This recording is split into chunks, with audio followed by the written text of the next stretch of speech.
Hiroshi, the Georgian ambassador to Russia. We have to think through operationally and strategically what we do next. There are some important priorities here.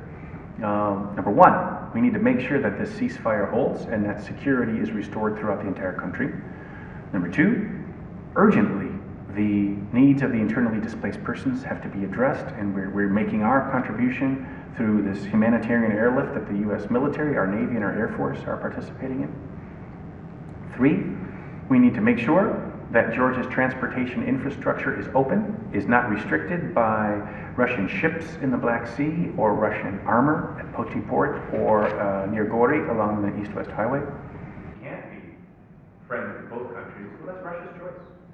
He certainly knows that by recognizing the independence of Abkhazia, Russia would be violating international law.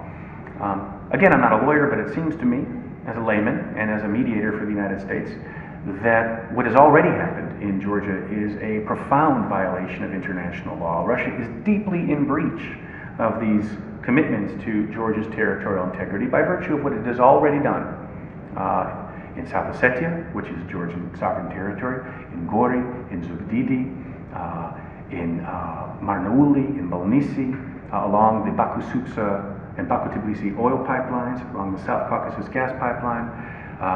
I hope I mentioned in Gori and in Poti. In all these places, Russia has violated international law and is in deep violation of the Security Council resolutions. Yeah, I mean, on Mars, I can just go out and do an interview. We're not going back to the Cold War. Those statements sound like the Cold War, but I don't believe Foreign Minister Lavrov wants that to happen. I have had the tremendous honor to have been able to work with him from time to time and with his deputies in trying to regulate and mediate and resolve these conflicts, and I just can't believe he wants that. It's a tactic that is designed to frighten Europe, and it won't work because we don't want a new Cold War, and we don't want to choose, and we will not choose between pursuing our strategic interests and deep friendship and alliance, well, it's not an alliance, but, allied feeling with Georgia, and our desire to have a partnership with Russia. From the U.S. perspective, those two goals are not at all mutually exclusive. We should pursue them both at the same time, and in fact, as I said a little while ago, as we help Georgia become stable, we are helping Russia as well. So, I don't know if Russia is, with those statements, telling us that it is choosing not to pursue partnership with us because we choose partnership with Georgia. I don't know. But I can certainly say the United States is not saying we will not work with Russia or we won't give it a chance to return to the international community because we want to work with Georgia in pursuit of our vital national interests. No, that's simply, there's no logic to that statement.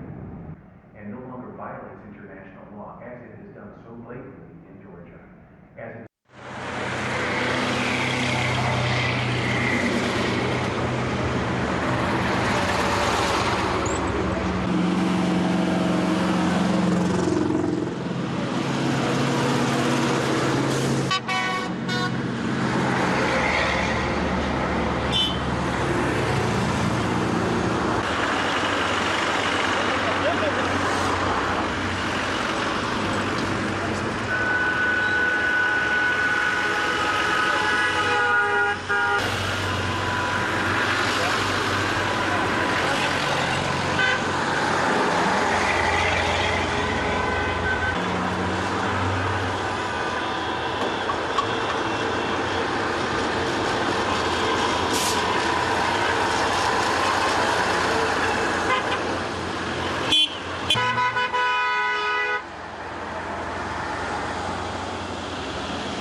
이치라를 아예 하우스인자라